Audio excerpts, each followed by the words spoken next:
what you want about Chris Christie. At least he doesn't retreat when asked if he'd run against Trump in 2024.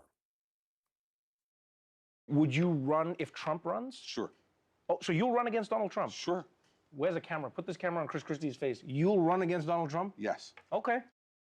It seems like every other potential GOP candidate folds like a cheap lawn chair when they get asked that question. They apparently think their loyalty will benefit them if Trump decides not to run. That's bananas. They should know by now that Trump's only loyal to himself. Christie at least is applying experience to the problem.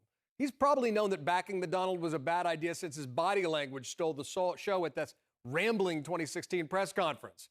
Despite supporting Trump during most of the administration, Christie did speak up on January 6th, and he hasn't stopped. But much of the rest of the GOP is suffering from Stockholm Syndrome. They think their captor is their savior. He's not. By any objective measure, Donald Trump is a drag on the Republican Party. He's not strong. He's self-evidently weak, a two-time popular vote loser, in addition to being a delusional seditionist.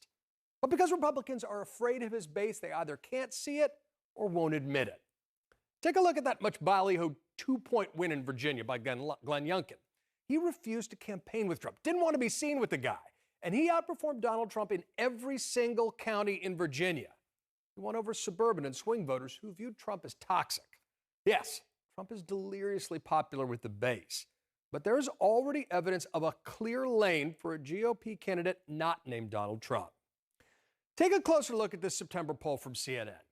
When asked whether Republicans have a better chance of winning in 2024 with Trump or someone else, 49% said someone else.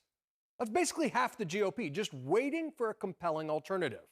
A brand new Des Moines Register poll makes the same point in starker terms. 61% of Iowa Republicans say they're more aligned with the GOP compared to the 26% who say their primary loyalty is to Trump. There's a clear opening here, people.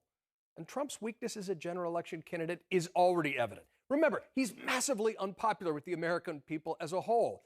He left office with a 34% approval rating. He's the only president in the history of Gallup to never hit 50%. And all that leaves a mark. Get this. In October, the Grinnell College poll found that President Biden had an abysmal 37% approval rating. Now, that's an outlier, but you'd imagine that a credible GOP candidate would easily beat Biden in a hypothetical matchup, right? But that poll found Biden and Trump tied at 40%, with 14% saying they'd vote for someone else. That's the political equivalent of losing money while owning the casino. Fear is what's keeping Republican officials from seeing this clearly. And that cowardice should be almost as disqualifying for a potential commander-in-chief as trying to overturn an election based on a lie. Now, there are honorable exceptions, like Liz Cheney, Adam Kinzinger, and Anthony Gonzalez, who've spoken out clearly in consistency about the cult of personality that's taken over the GOP and its dangerous implications for our democracy. But they've gotten excommunicated for their honesty. Liz Cheney, remember that extremely conservative daughter of the former VP, has even been officially kicked out of her home state GOP.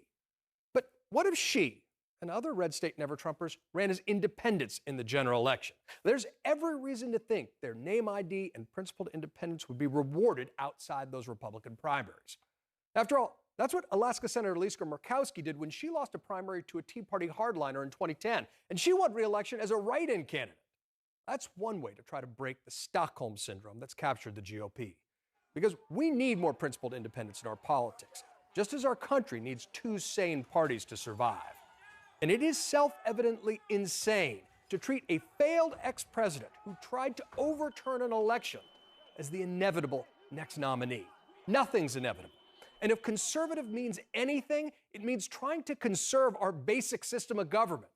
So we need candidates with the courage to stand up and tell the truth. Trump is weak. America is strong. And that's your reality check.